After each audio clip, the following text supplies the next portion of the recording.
అని పేర్కొన్నారు.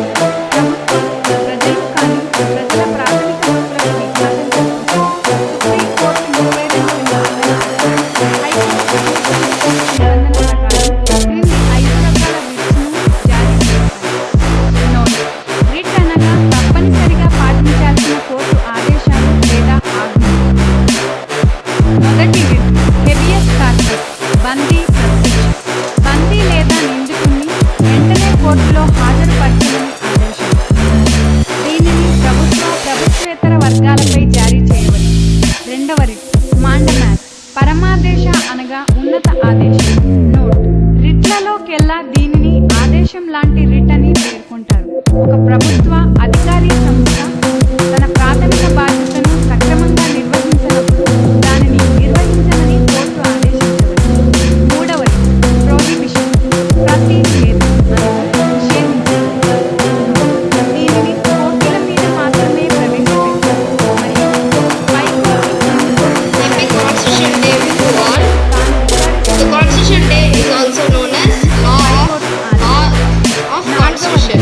టెర్షియరీ అనగా ఉత్ప్రేక్షణ The Constitution is the supreme law of India. లేదా పైకోర్టుకు బదిలీ చేయడం. ఐదవది కో-బ్యాలెన్స్, చట్టపరమైన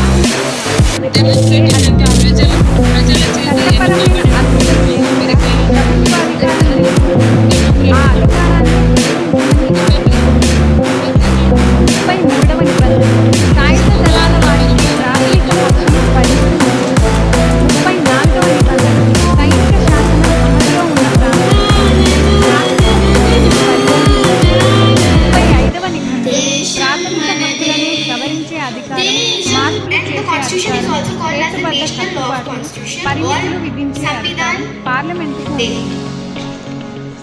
The powerful ప్రాథమిక slogan of the హక్కులు national తాత్కాలిక constitution రద్దు. is truth always రాష్ట్రపతి wins. 352 నిబంధన ప్రకారం జాతీయ అత్యవసర పరిస్థితి విధించినప్పుడు అనగా బాహ్య అత్యవసర పరిస్థితి ఏర్పరిచినప్పుడు 19వ నిబంధన ప్రకారం 6 స్వాతంత్రాలు తక్షణమే రద్దు చేయబడతాయి.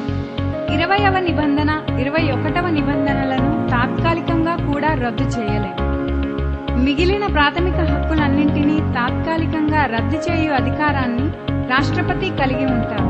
అయితే తాత్కాలిక రద్దు పార్లమెంటు ఆమోదం పొందడం తప్పనిసరి. ఇప్పటి వరకు 3 సార్లు అనగా 1962, 1971, 1975లలో జాతీయ అత్యవసర పరిస్థితి విధించినప్పుడు ఒక్కసారి కూడా ప్రాథమిక హక్కులను తాత్కాలికంగా రద్దు